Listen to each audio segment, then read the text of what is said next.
Muy buenas tardes, señoras y señores. Sean todos ustedes bienvenidos. Multimedios Quisqueya USA con ustedes en vivo a través de Facebook Live.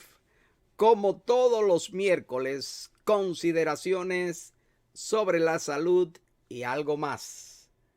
Bien, pasamos inmediatamente con nuestro panel que ya están listos esperando nuestra señal. Nuestro panel en la tarde de hoy, los galenos que hemos invitado, que ya están esperando prácticamente nuestra señal. Con nosotros en la tarde de hoy, el doctor Juan Holguín. Juan Holguín, a quien vamos a pedir a Holguín que por favor que encienda su micrófono para que nada podamos saludar a toda la audiencia. Muy buenas tardes, doctor Juan Holguín. No, todavía tiene el micrófono apagado, Holguín. Enciéndelo. Ahora sí, ahora sí. Buenas tardes, Vigilio. Buenas tardes a nuestro compañero médico. Buenas tardes a toda la audiencia que nos ve a través de tu plataforma. Qué bien, qué bueno que estamos aquí todos reunidos, comunicando a través de esta plataforma para siempre ponerle tópicos de importancia de donde podemos orientar a la comunidad sobre temas diversos. En el día de hoy, pues, vamos a tener varios temas y en el transcurso de este programa, pues vamos a conocerlo a continuación. Ok. Bien, en la tarde de hoy están excusados la doctora Angélica Florén. La doctora Angélica Florén en estos momentos, precisamente en estos momentos, está en una reunión virtual en la Universidad de Miami, en la cual ella es una de las panelistas y por eso no está con nosotros. El doctor Danilo Santos Gelaber está rumbo a Atlanta, Georgia, y por eso tampoco está con nosotros y nos pidieron excusa. Danilo me dijo que tal vez entre si llega temprano a su destino. En el día de hoy tenemos dos temas. Uno de los temas va a ser tratado por el doctor Holguín y es la importancia de la mamografía en la detección temprana del cáncer en la mujer. Y el otro tema que tenemos es el uso y abuso de sustancias en tiempo de pandemia. Ese tema va a ser tratado por el doctor José Arturo García, a quien a la vez saludamos en la tarde de hoy. Doctor José Arturo García, los micrófonos son todos suyos. Gracias, Virgilio. Y nada, saludo al doctor Holguín, en ausencia a los doctores Ángela y el doctor Gelaber. Y aquí estamos una vez más para servirte. Ok. Fíjate, ese tema suena extremadamente interesante. Porque en estos tiempos de pandemia, han sucedido cosas extraordinarias. Fíjate, han sucedido algunos suicidios. Un actor muy conocido mexicano se suicidó, se ahorcó, en realidad fue lo que le pasó. Y nada, y estoy seguro que tiene que haber pasado algunos otros accidentes debido al uso exagerado de sustancias. De modo pues que eso ese es el tema que te toca, José Arturo. Bueno, Y cuando tú quieras empezamos con tu tema. ya, gracias. Y esta mañana nos levantamos inclusive con la noticia de que otro artista que perteneció a un grupo de estos juveniles hace algún tiempo también, por falta de trabajo durante la pandemia, depresiones, también hizo intento de suicidio y creo que estaba en coma. No recuerdo el nombre ahora, pero eso ilustra y demuestra que efectivamente lo que tú dices, Virgilio, es una realidad. Muchas depresiones que pueden ser primarias, o sea, que se presentan se instalan como una condición primaria y luego llevan al abuso de sustancias, o lo contrario también, ¿verdad? Que el abuso de estas sustancias, incluyendo el alcohol, pues llevan a depresión y eventualmente a estos problemas.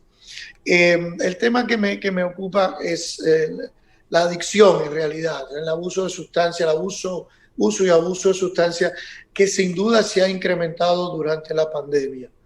Yo había hablado en programas anteriores de cómo la violencia intrafamiliar se había incrementado, ¿recuerdan? Y sin duda eso es así. Y voy a volver a hablar de ese tema, si me lo permiten, en el futuro, sobre la violencia intrafamiliar. Otra de esas condiciones que ha estado en aumento durante esta época de pandemia, ya vamos para 6, 7 meses en este hacinamiento en parte y en esta condición que tiene un componente emocional muy fuerte, es el abuso de sustancias psicoactivas. Se le llaman sustancias psicoactivas porque, como el nombre lo indica, intervienen y cambian el estado del cerebro, el sistema nervioso central y también el sistema nervioso periférico. Así que le llamamos drogas, pero droga es cualquier sustancia que administrada a nuestro cuerpo o interfiere o altera un funcionamiento. Así que droga psicoactiva es aquella que actúa en el cerebro, específicamente cambiando ya sea las emociones o la percepción, ¿verdad? El uso mal adaptado, que es como se define el abuso de una sustancia, es la forma mal adaptada, la forma inapropiada de ponerse en contacto con una sustancia psicoactiva. Eso implica que en las drogas o sustancias que son legales existe lo que se considera el uso social, ¿verdad? Ahora, muchas personas que abusan de sustancias se definen a sí mismos como usadores sociales, porque una de las características del abuso de la sustancia es la minimización, o sea que el individuo generalmente está un paso detrás de su verdadero diagnóstico. O sea, el que está teniendo una dependencia a una sustancia dice que quizás a veces abusa, lo minimiza. Y el que abusa, los alcohólicos absolutamente también tienen ese problema. Sí, no, yo no estoy bebiendo. Absolutamente. Cuando el decimos, amigo mío, qué sé yo qué. Exacto. Cuando decimos sustancia psicoactiva, incluimos el alcohol. Dentro de las drogas que modifican la percepción y las emociones, está el alcohol. Y te decía que entonces el que está abusando de la sustancia se define como un usador social, o unos traguitos a veces. Así que siempre el diagnóstico le sorprende a los pacientes porque es un paso más avanzado que el que ellos asumen que tienen. Es muy interesante cómo esos mecanismos de defensa operan. Decía entonces que ese uso mal adaptado lo que básicamente implica es que ya el consumo de la sustancia lo está llevando a consecuencias y a trastornos que no deberían presentarse si ese es un uso social. Y el uso social se define como el uso de una sustancia en cantidades pequeñas, en el caso del alcohol, 1 o 2 tragos, de manera esporádica y relacionado con algún evento social, ¿verdad? Eso es lo que es un uso social. El uso consuetudinario, por ejemplo, donde ya se establece un patrón de todos los fines de semana, la cantidad ya ha aumentado a más de 2 o 3 tragos o cerveza, y que da ya ciertas consecuencias, aun cuando sean mínimamente perceptibles, como problemitas con la familia, con los amigos, tardanzas en el trabajo, ya constituye un uso mal adaptado de la sustancia, que es lo que antes se llamaba el abuso, ¿verdad? Nosotros tenemos 3 niveles de ese uso mal adaptado. Hablamos de un nivel leve hoy en día, un nivel moderado o inclusive un nivel severo. Dentro del nivel moderado y el nivel severo es donde la mayoría de pacientes acuden a buscar ayuda, ya sea de manera voluntaria, ¿verdad? Porque ya están teniendo consecuencias más serias de tipo social, legal, familiar, laboral, o inclusive llegan a nosotros de manera involuntaria porque el sistema legal ya los atrapó de alguna manera por alguna infracción legal y parte de las consecuencias que tiene esta conducta muchas veces el tratamiento involuntario. En nuestra clínica, Day Family Counseling, nosotros vemos bastantes casos involuntarios, en ocasiones más casos de referidos involuntarios que los casos voluntarios. Así que de nuevo, leve, cuando la sintomatología es leve, es de pocos hallazgos. Moderado, que es un tiempo crucial en donde si no se busca ayuda se va a emigrar a una etapa mucho más severa, y que se le llama así, etapa severa. Hablábamos de la pandemia y de cómo ha aumentado el uso y abuso de la sustancia. Y estuve leyendo para traerle un poco más de información, que en lugares como Nueva York se habla de hasta 75,000 casos nuevos diagnosticados durante este periodo. Eso son muchas personas. Eso es mucho. Mucha gente. Y curiosamente, en toda Argentina había una estadística que hablaba entre 70 a 75,000 nuevos casos también. Esto indica que mucha gente que inclusive estaba haciendo un uso, si se quiere, apropiado del alcohol, que es una sustancia legal, pasó a hacer un uso abusivo o un uso mal adaptado de este. ¿Por qué? Porque ya hablamos de que durante este tiempo ha habido el hacinamiento, la incertidumbre, la depresión, la preocupación, estados altos de ansiedad, y eso conlleva que las personas se automediquen con alguna sustancia. Ha sido el alcohol la sustancia de mayor progresión o de mayor consumo durante este tiempo. Claro, uno empieza a especular por qué, si hay otras drogas, porque las otras drogas, justo por el hacinamiento, justo por la cuarentena, no han estado disponibles de la misma manera que el alcohol. Dato interesantísimo. O sea, los proveedores de drogas ilegales también han estado en cuarentena y cuidándose del virus. Y por lo tanto, no han sido asequibles drogas como la marihuana, la cocaína, como fueron antes de la pandemia. Ya, por supuesto, cuando ya se empiezan a relajar las restricciones, ya vemos que otra vez el avance. Muchos adictos a otras drogas acudieron al alcohol como un paliativo. Y un dato interesante, no sé si se dieron cuenta, durante el tiempo de cuarentena, los expendios de alcohol, los establecimientos donde se pedían alcohol, fueron nombrados como locales de necesidad. O sea, igual como lo fueron los choferes de camiones porque tenían que transportar los alimentos y los productos de primera necesidad, también los liquor stores, la tienda de expendio de alcohol, se mantuvieron abiertas porque era un artículo de primera necesidad.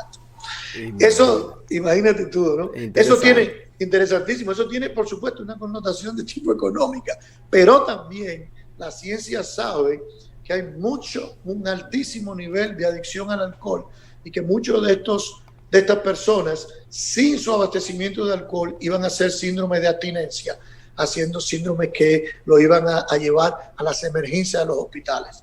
En un momento en donde las emergencias de los hospitales eran los lugares críticos porque, a pesar de que eran lugares muy protegidos, pero también con altos niveles de COVID, de gente infectada por COVID. O sea que detrás de esa medida de mantener estos lugares abiertos, también estaba esa investigación científica, ¿de acuerdo? Pero era interesante. Yo tenía muchos pacientes que decían, es increíble, las farmacias están restringidas y esta gente está abierta. Bueno, es verdad.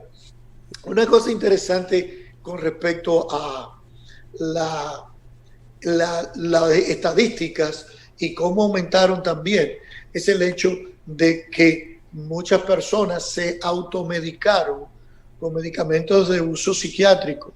Ha aumentado muchísimo el uso y abuso de las benzodiazepinas, sedantes, depresores del sistema nervioso central.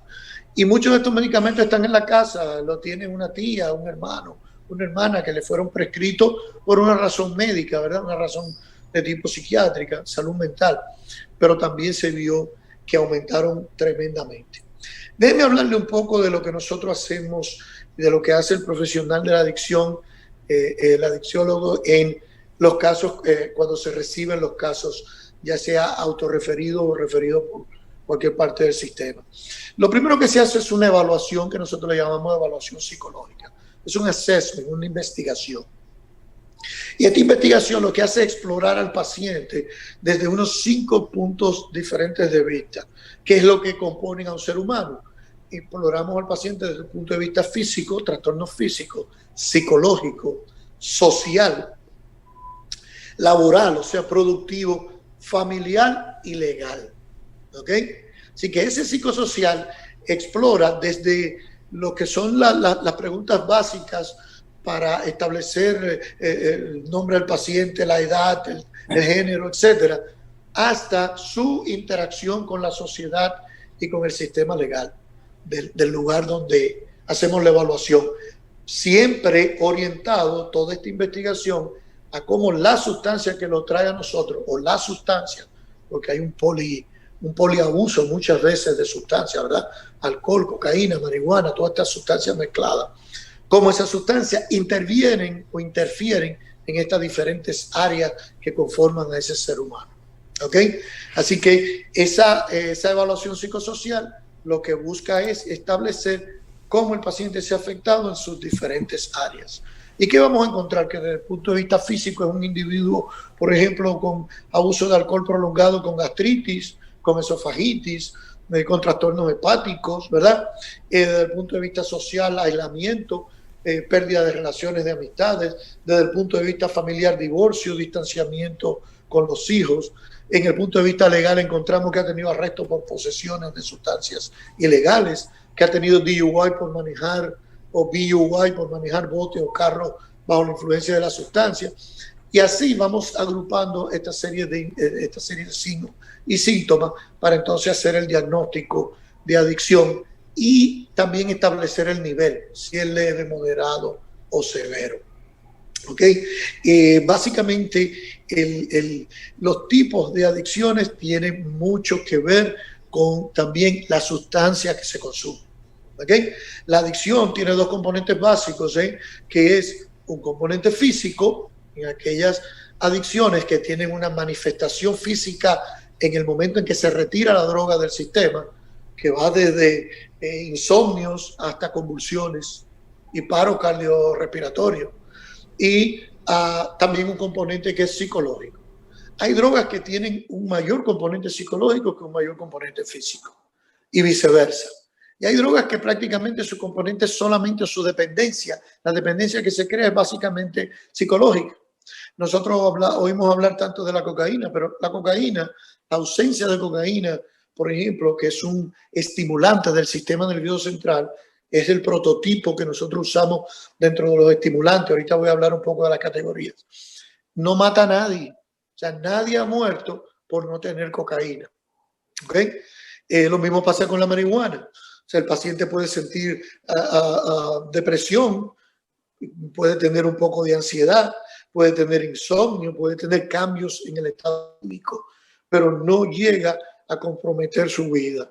Tampoco la marihuana, cuyo componente es básicamente psicológico. El paciente que tiene ausencia de marihuana siente que está de muy mal humor, siente que tiene poca tolerancia al medio ambiente, puede tener insomnio, puede tener cambio en su apetito, pero no va a terminar haciendo cuadros que lo pueden llevar hasta la emergencia de un hospital. Sin embargo, la ausencia de alcohol en un alcohólico lo puede llevar al hospital con trastornos que van desde la disminución de la presión arterial, convulsiones, alucinaciones y hasta paro cardiorrespiratorio. Yo recuerdo hace muchos años, mientras estaba en el entrenamiento en la Universidad de Miami, que un profesor nos decía, a modo exagerado, pero para dar un ejemplo, si estás en un campo X con un paciente haciendo un cuadro de abstinencia de alcohol y no tienes la medicación que debe prescribírsele, que son las benzodiazepinas que se sustituyen, y solamente tienes alcohol, debes darle alcohol.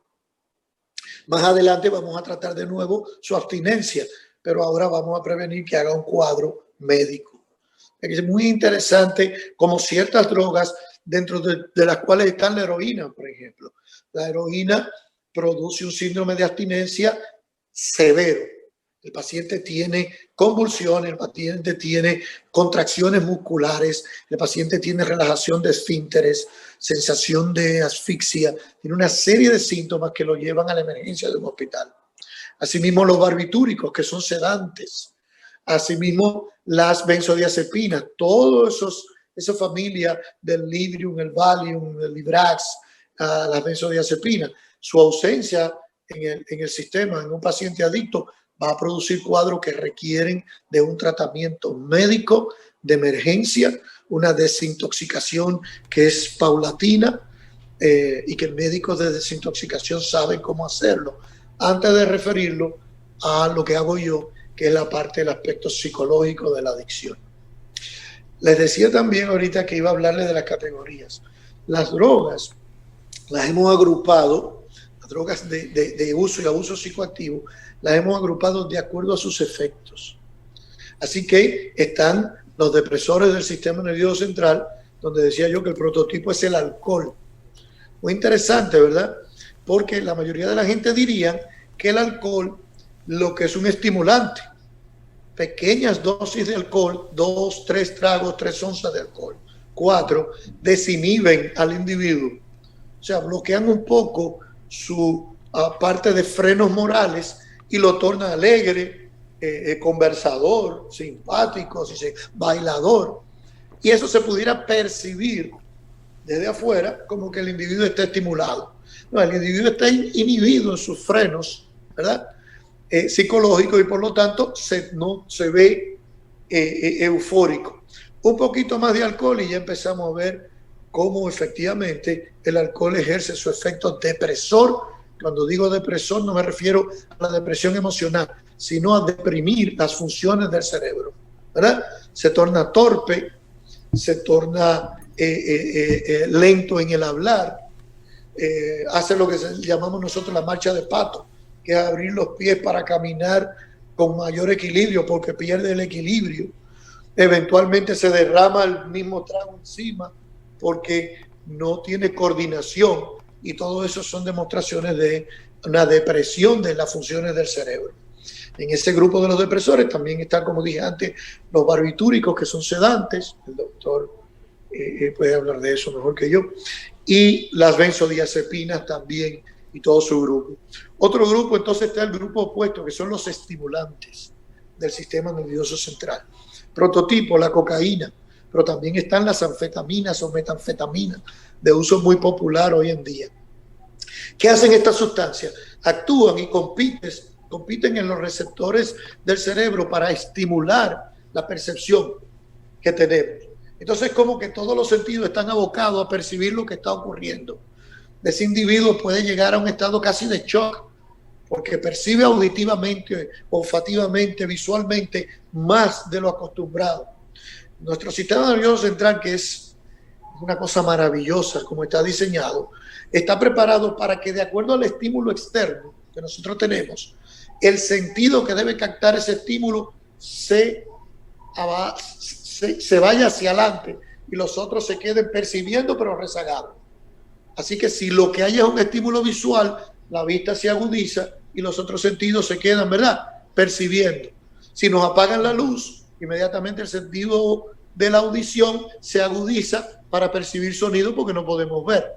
O sea, ¿qué hacen los estimulantes? Que estimulan todos los sentidos, tratan de estimular todos los sentidos hacia adelante, produciendo inclusive lo que se conoce como la paranoia, un estado de vigilia exacerbado, en donde el individuo se siente perseguido, se siente observado, escuchado, más de la cuenta.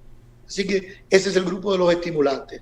Hay otro grupo en donde están los narcóticos. El prototipo puede ser la heroína, pero hay muchos medicamentos como la morfina, demerol, etcétera, los derivados del opio, sintéticos o no, que producen narcolepsia, un estado de tranquilidad, inclusive llegando a la somnolencia, ¿verdad?, al sueño no profundo, y inclusive profundo, pero que también actúan sobre el dolor. El individuo tiene una asociación de bienestar porque no siente ningún tipo de dolor. Los narcóticos. Y dentro del grupo de la marihuana ocupa un grupo muy específico que se llaman los cannabinoides, que en realidad es la marihuana en sus diferentes presentaciones. El hachís en aceite, que los muchachos lo usan hasta en los brownies, los chocolaticos que comen a veces en las fiestas.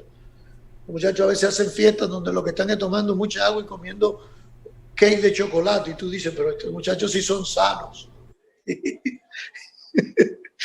No, están comiendo ese cake, esos brownies están bautizados con marihuana o con la marihuana en su forma de aceite, que es el hachís. Y tú dices, pero pues esos muchachos deben un pedacito de ese cake, pero los muchachos se ponen contentos. Porque esa es una de las formas en que se puede administrar la marihuana. Y ahí están entonces los cannabinoides. La marihuana distorsiona la percepción del tiempo, del espacio. Parece que el espacio es más largo. Por eso, aunque los DUI, manejar bajo la influencia, el 98% de los casos son con alcohol, la marihuana debería también ser constantemente investigada y explorada en muchos casos de accidentes. Provoca muchísimos accidentes. Lo que pasa es que el cuerpo policial no está entrenado de la misma manera. Es mucho más fácil detectar el aliento etílico en una persona que el oficial detiene, ¿verdad? Que simplemente al acercarse y pedirle los documentos ya siente aliento etílico y le dice, ¿usted estuvo tomando? Que detectar el olor a la marihuana o las conjuntivas oculares enrojecidas por el efecto de la marihuana. Entonces es mucho más difícil y no están entrenados. Por eso no se dan más DUI por marihuana. También están los alucinógenos, ¿ok? Esto es lo que hacen, como el nombre lo indica, que producen alucinación, que no es más que la percepción de objetos, situaciones que no existen, ¿de acuerdo? Y dentro de ese grupo pues están hongos como el peyote, que se da mucho en los desiertos de Sonora y en México. Está el LSD, el ácido lisérgico, que es el más popular o fue el más popular en una época. La ketamina. Así que por ahí más o menos están los grupos en que agrupamos las drogas. No sé si tienen alguna pregunta o alguna... Bueno, vamos a ver si Holguín tiene alguna pregunta. O algún comentario. Holguín, ¿usted tiene alguna pregunta? Bueno, después de esta posición que hace el doctor José Arturo, no creo que haya mucho que abundar, pero sí debo decir que yo como José Arturo, pues, y uno está practicando medicina, esta época de COVID fue la época en que la mayoría de los médicos nos vimos envueltos en prescribir mucho, básicamente benzodiazepínicos. Sí. ¿Eso para qué sirve? ¿Cuál es la función de esa medicina? Bueno, para los desórdenes de ansiedad. O sea, había muchos pacientes con desórdenes de ansiedad, pacientes que iban, que no podían respirar, que les faltaba el aire, que querían que le hicieran tú le hacías un electrocardiograma y estaba normal, y decían, no, yo quiero que me haga un eco, porque mi corazón se me está saliendo, tengo problemas con la respiración, refiérame a un cardiólogo. Entonces no dormían, estaban que no podían montarse a los highways, no podían coger la ruta porque tenían que salirse de la ruta. Es increíble, ¿no? O sea, se desorientaban, estaban. Sí, ataques de ansiedad, de pánico. Y muchos ataques de pánico, que es un nivel superior a ese ataque de ansiedad. El pánico es prácticamente paralizante. Y como dice el doctor, nosotros vemos muchos casos en donde el paciente tiene una sintomatología física, pero cuando se le hacen toda la batería de examen, se le refiere, el médico de ella dice, es en la cabeza donde está el problema, aquí no hay ni infarto, ni hay ningún otro trastorno, efectivamente. Sí, entonces, la prescripción, yo créeme, jamás había prescrito tanto benzodiazepínico y antidepresivos que en esta época. Así que eso sale a relucir de los gran problemas de desorden de ansiedad que tenían los pacientes.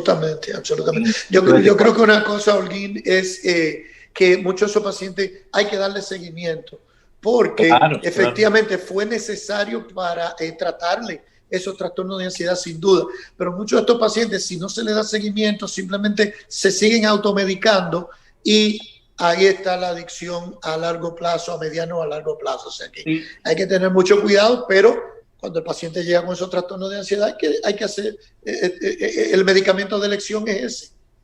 Sí, yo tuve el caso para mayo 5, yo vi un paciente venezolano, un tipo joven, de la edad de nosotros, 60 por ahí, que lucía bien, sin una condición médica, sin historia de depresión, no tenía historia de que estaba tomando medicamentos antidepresivos. Y va que se siente muy deprimido, que no duermen, se había muerto la esposa en esos días, los hijos lo estaban haciendo la petición, no le llegaba, él tenía en la mente de que eso no le iba a salir, que lo iba a llamar a inmigración, que lo iba a deportar para Venezuela, y tenía todo ese cúmulo de cosas en su mente. Entonces el paciente viene de mí, muy deprimido, pues yo le mando a hacer todo su laboratorio, no se hace nada, porque es un paciente pobre. Bueno, pues yo le doy fluoxetina, le doy 20 miligramos, y le doy, porque estaba muy ansioso, le doy alprazolam, le doy 0.5, 2 veces al día, pero se lo di por 15 días solamente, porque tú sabes, yo no puedo ser el paciente. Se lo doy 2 veces al día, me le di fluoxetina, y le digo que venga a verme en una semana. Pues una semana vino y efectivamente se sentía bien, yo estoy bien, no hay ningún problema. Pero yo lo referí al psiquiatra y le dije que debía haber psiquiatra y que si no iba a psiquiatra tenía que verme a mí. Le doy fluoxetina por un mes más. Bueno, para no hacerte cuento largo, el día 8 de agosto me están llamando del departamento de salud por un paciente que se murió en su casa. Oye, bueno, yo no pensé que era tanto, que era que se había suicidado. Bueno, pues se llama a los pacientes y me dice, sí, doctor, mi papá se suicidó en la casa. Wow. Entonces... te seguimos oyendo, Holguín, sí. Sigue hablando. Ok. Entonces, se fue la imagen. Sí. Entonces...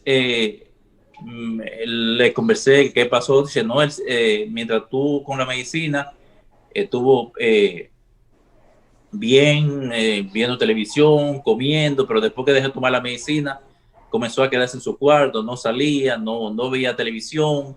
Una depresión. Y definitivamente terminó suicidándose. Wow. De paciente. Cuando vuelve me llama de salud pública que quieren el expediente, pues nada, yo le envié el expediente y nada, después ellos me respondieron y me dijeron que no había nada que hacer. Sí, que no había nada que hacer. Efectivamente, le diste seguimiento. Sí. Esos pacientes a veces, inclusive, cuando... Yo he visto cuadros que son inclusive muy paradójicos, un individuo extremadamente deprimido, y cuando se le empieza a dar la medicación antidepresiva, está tan deprimido que no se puede levantar a suicidarse del mueble. Sí, sí. Y cuando se le empieza a dar la medicación antidepresiva, que empieza a sentirse mejor, a tener cierto ánimo, a tener cierta energía, pero que todavía mentalmente se mantienen las ideas suicidas, muchas veces pueden intentar o cometer el suicidio. Y otros casos es que la ausencia de la medicina lo lleva entonces a una depresión profunda, en un proceso hasta compensatorio. Efectivamente, es una lástima oír eso. Quería puntualizar para terminar la intervención de estos pacientes. Cuando nosotros hemos hecho esta exploración que hablé antes, determinando la característica del paciente, el mal uso de la sustancia, el grado de adicción, cuáles son las sustancias y por lo tanto cuál es el tipo de tratamiento que debe tenerse, se prepara un plan de tratamiento.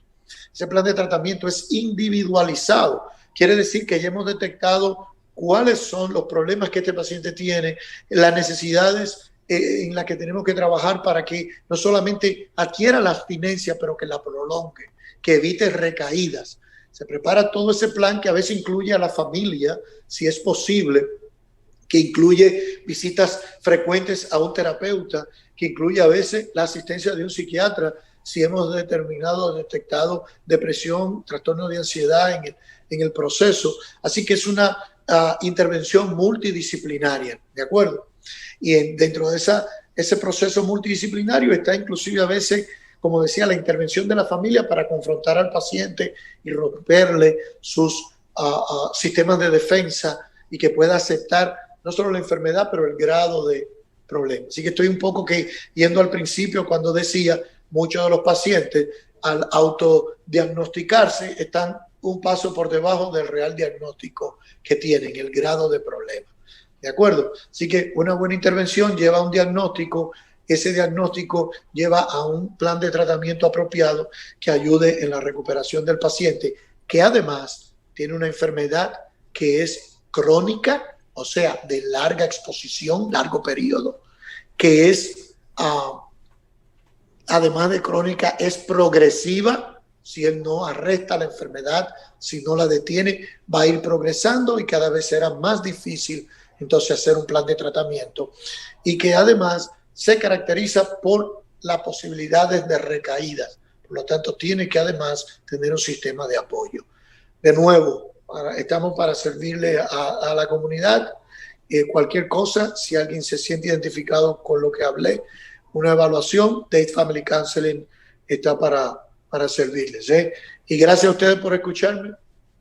José Arturo, ¿qué teléfono tiene Date Counseling para Date Family Counseling? Oyendo y se quiera comunicar. ¿Cómo no? Dilo dos veces. El Date Family Counseling incorporado, que es la institución que yo presido, el teléfono es el 305-827-3252. 305-827-3252. Es una organización sin fines de lucro. El paciente paga de acuerdo a sus ingresos, así que establecemos, y a menor ingreso, menor costo para el tratamiento, a mayor ingreso, ¿sabe? Para poder balancear en la comunidad el servicio. O sea que la mayoría de las personas no van a quedarse sin servicio porque tengan un sueldo bajo, porque tienen un poder adquisitivo bajo. Esa es la función, es una función comunitaria. Ok. Bien, pues vamos a pasar a la segunda parte, Holguín. Tenemos unos 20 minutos disponibles. Holguín nos va a hablar sobre la importancia de la mamografía en la detección temprana del cáncer en la mujer. Adelante, Holguín. Bueno, buenas tardes de nuevo. Bien, cuando hablamos de mamografía, pues para hacer una definición de mamografía, podríamos decir que es una placa simple es un estudio de rayo X donde la paciente se pone a menos radiaciones que si le hiciéramos una placa simple de tórax o una placa simple de abdomen. O sea que la paciente está recibiendo menos radiaciones que cualquiera de estos estudios. ¿Qué buscamos nosotros con una mamografía? Bueno, esta mamografía tiene la capacidad de detectar lesiones muy pequeñas, tan pequeñas que podrían pasar desde 3 a 10 años en causar síntomas en los pacientes. Cuando hablamos de síntomas, hablamos de la aparición de una masa, de carga por el pezón, retracción de la piel, aparición de nódulo en la área axilar, al lado del seno. Entonces, con esta mamografía, pues nosotros detectamos lesiones muy pequeñas que esto favorecería al paciente o a la paciente para un manejo adecuado y donde el pronóstico es muy bueno. Cuando hablamos de pronóstico, que la paciente va a recibir un tratamiento adecuado en manos de especialistas y donde no va a tener un problema y no va a terminar, en el caso de que sea una lesión ya evidente, con cirugía muy extensa de su mama, como son una mastectomía radical, donde hay que hacer excisión de la cadena ganglionar de ese lado, donde peor si la paciente tiene que someterse a quimio y radioterapia, donde la paciente se va a ver afectada psicológica y físicamente. Y es penoso que la paciente lleguen a esto porque hay que vivir la experiencia de cualquier paciente que se someta a quimio y radioterapia, pues esto es sumamente lamentable, la situación que pasan los pacientes, pues no comen, están con muchas náuseas y vómitos, pérdida de peso, no se pueden levantar, es una situación muy difícil. Pero sin embargo, si la paciente se hace su mamografía de acuerdo a la guía general que tiene la Sociedad Americana de Cáncer, pues podemos detectar lesiones, repito, pequeñas, localizadas, y donde se va a dar un manejo adecuado, donde la paciente no va a tener problemas en el futuro. Normalmente lo que se hace para tomar la decisión y la evaluación de la paciente es que han dividido a esta paciente en pacientes de riesgo promedio y pacientes de más alto riesgo que el promedio general.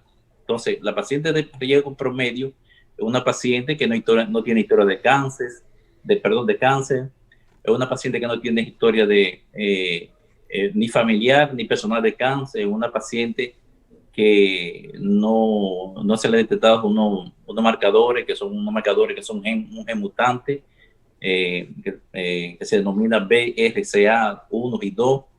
Es una paciente que nunca ha sido expuesta a radiaciones en sus últimos 30 años de vida. Entonces, estas pacientes son pacientes que no son de alto riesgo. Al contrario, la paciente con alto riesgo tiene todas las cualidades que mencionamos. Un paciente con historia familiar de la mamá, de una hermana, de un hermano, paciente que ha sido expuesta en sus últimos 30 años a radiaciones de tórax, paciente que tiene estas mutaciones que mencionamos. Entonces,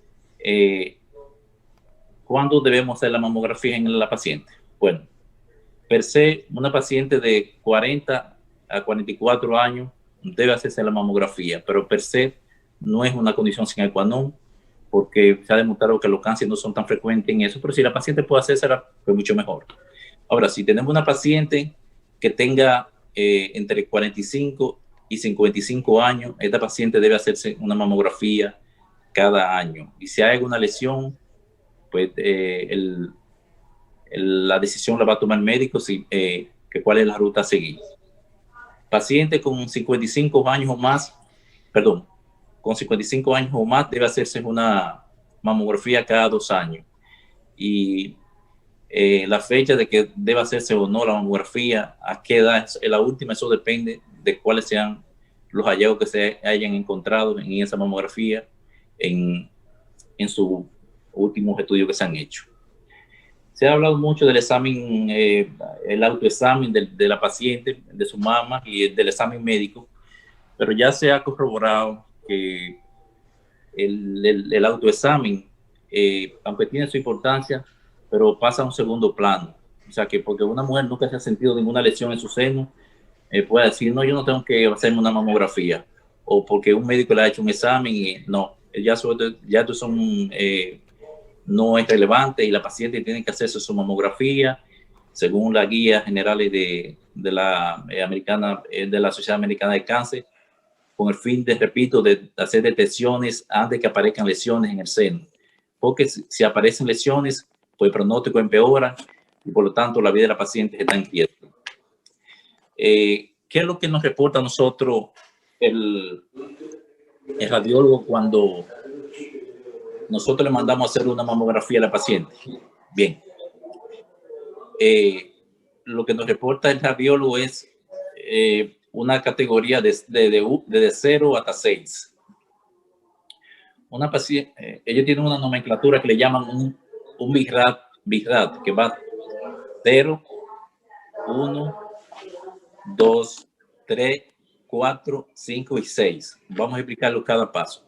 Entonces, si yo mando a hacer una mamografía y un radiólogo me reporta un BIRAT 0, es una clasificación que hacen los radiólogos para los estudios que se hacen en mamografía, ya sea un ultrasound, ya sea un MRI o un mamograma. Si me reporta que tiene un BIRAT 0, esto significa que el radiólogo vio una mama muy densa, con mucho tejido, y no pudo ver el seno en toda su extensión. Al no tener conclusiones, entonces él se interesa de que se le haga una mamografía, se le haga un ultrasound a este paciente o a esta paciente y posiblemente un MRI para determinar si realmente hay una lesión, porque él no pudo ver lo que buscaba en esa mamografía. Entonces hay un BIRAT 1 y es que aquí los hallazgos son negativos. El paciente o la pacienta que no tiene cambios en su anatomía de la mama, una mama formal, no hay deformaciones, no encuentra nada que llame la atención. Un BIRAT 2 es la paciente que tiene lesiones que son típicas de una mamografía normal. Lesiones como es un quiste, que se puede tratar simplemente aspirando ese quiste, o un fibroadenoma, que haciendo una pequeña cirugía se remueve, o calcificaciones, que también con cirugía pequeña se remueven y no va a pasar nada con la paciente. Un BIRAT 3 es una paciente con una mamografía probablemente benigna, pero esta paciente tiene una tasa de alrededor de un 2% de convertirse en cáncer, las lesiones que ve el radiólogo. Entonces, es una paciente que debe seguirse de más cerca. Esto quiere decir una mamografía cada 6 meses, o si quiere, perdón, una mamografía cada 6 meses, o podemos indicarle un MRI. Y si tiene dinero, ¿por qué no hacer lo último, lo más moderno, que es una tomocentesis, que es una de las mamografías más modernas que hay, pero un poquito más extensa? Entonces, tenemos un BIRAT 4. Ya este BIRAT 4 ya es sospechoso. Entonces, en este caso, hay una tasa de cáncer desde un 2 hasta un 94% de posibilidades. En esta clasificación, ellos lo dividen en 3. O sea, un BIRAT 4A, un BIRAT 4B y un BIRAT 4C. El C es de bajo porcentaje de malignidad, pero tiene un porcentaje de malignidad de un 2 a un 4%. El BIRAT 4B tiene una posibilidad de malignidad desde un 9 a un 50%. Y el BIRAT 4C tiene una probabilidad de malignidad de un 50 a un 94%. ¿Qué se indica en esta paciente? Bueno, biopsia, y depende de los resultados de biopsia, es la conducta a tomar por el cirujano o el mastólogo. Entonces tenemos un BIRAT 5. Este es un paciente con un altamente sospechoso. Y lo que hay que hacer en este paciente es directamente una biopsia. Y dependiendo de la biopsia, es la decisión que se va a tomar, si se va a hacer una mastectomía parcial o radical y extirpación de la cadena ganglionar. Y tenemos un BIRAT 6, que este estudio, esta categoría no se puede definir hasta tanto no tengamos una biopsia. O sea, la biopsia que nos va a decir, este es un paciente que tiene un cáncer en la etapa que hay muchísimas clasificaciones y depende de la biopsia. Entonces, es en sentido general lo que nos muestra una mamografía. Entonces, debemos decir definitivamente que la paciente que se someten a mamografía, pues tienen un alto porcentaje de hacer detecciones tempranas, como dije al principio, de lesiones tan pequeñas, repito, que pueden estas lesiones pasar hasta de 3 a 10 años sin que aparezcan físicamente. O sea, que sin que la paciente nos diga, doctor, me apareció una masa aquí, me siento un ganglio aquí. Entonces, este es el momento de hacer el diagnóstico de estas lesiones, porque aquí es que la paciente tiene una alta supervivencia, o sea, donde no va a tener problemas. Pero si la paciente espera a ir al médico para hacerse una mamografía cuando tiene lesiones ya físicas, pues entonces el pronóstico empeora y los resultados son fatales. Yo entiendo que con todas estas técnicas que se están usando ahora, y más ahora mismo que tenemos la mamocentesis, que es una mamografía tridimensional, donde el diagnóstico es más exacto, hay una mayor tasa de diagnóstico, pues no hay por qué la mujer esperar a hacerse una mamografía cuando haya lesiones. definitivamente la mamografía no es un test, no es una panacea. Puede haber falso positivo donde el radiólogo dé un diagnóstico de que la paciente tenga cáncer y no lo tiene, pero en estos casos, si una paciente tiene una lesión y el médico la ve y le manda a hacer una mamografía y reporta una mamografía normal, pues el médico no debe conformarse con eso.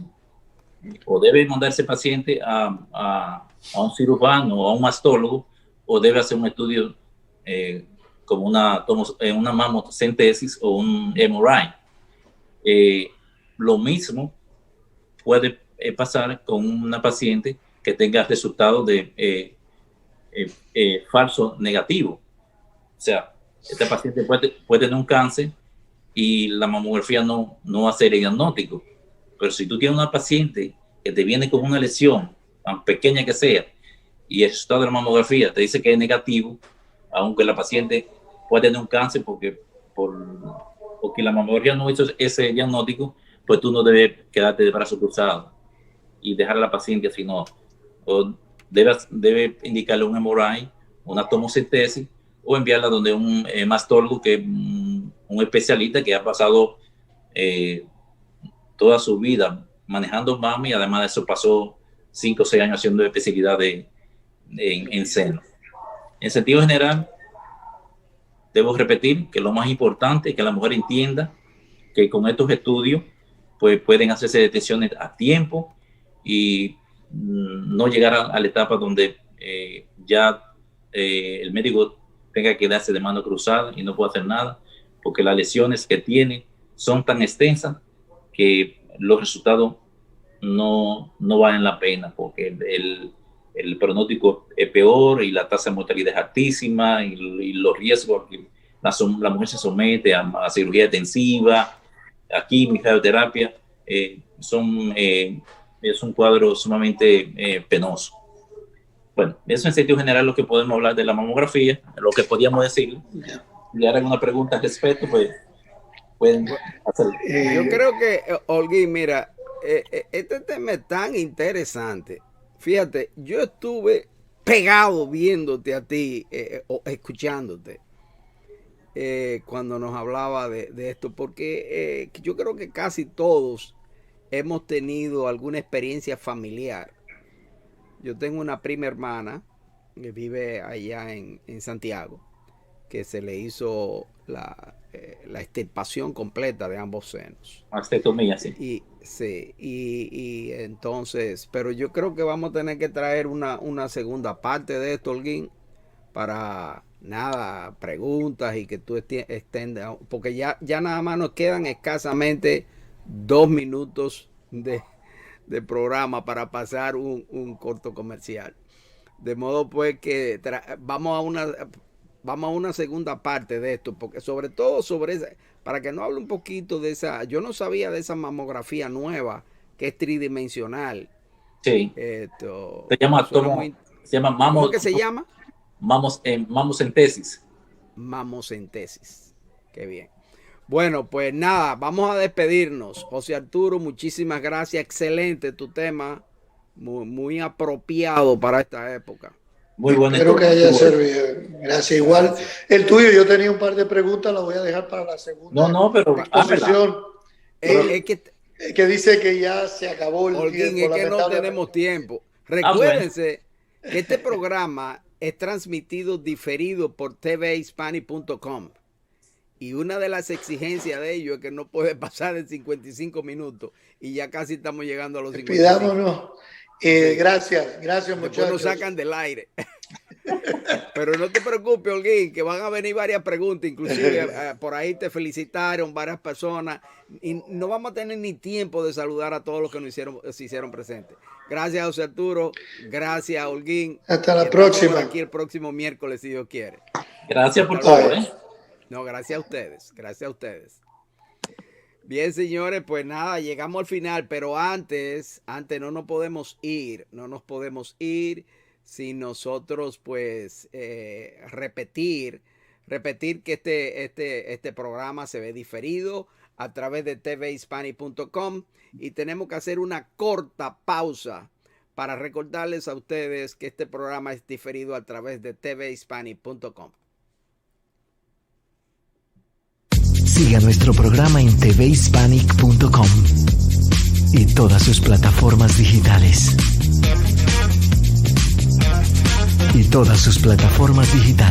tvhispanic.com, 24 horas contigo.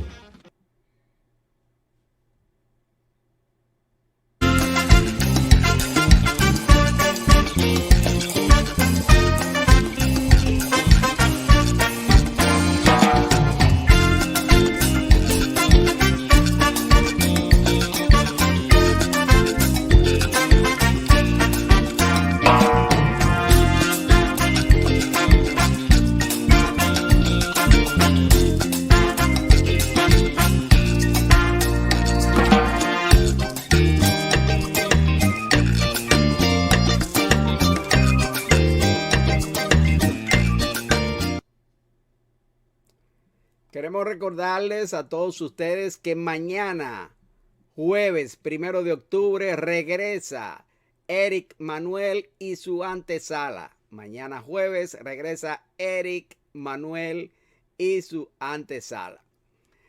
Bien, señores, pues llegamos al final.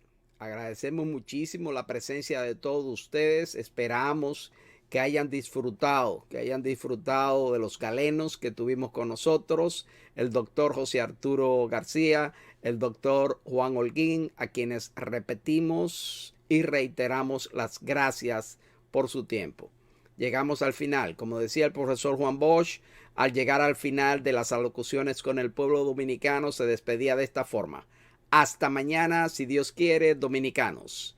Yo añado en salud, que es lo más importante para todos nosotros. Tengan todos ustedes muy buenas noches.